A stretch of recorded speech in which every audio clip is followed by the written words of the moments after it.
ரோமபுரியின் காதல் தேவதை பகுதி 1.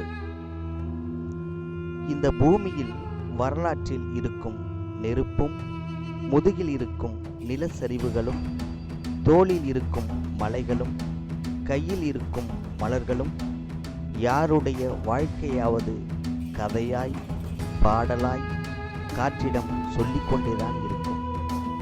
ஓர் இலையின் நுனியிலிருந்து பனி சறுக்கி விழும் நேரத்திற்குள் முடிந்து போன சரித்திரங்களும் உண்டு.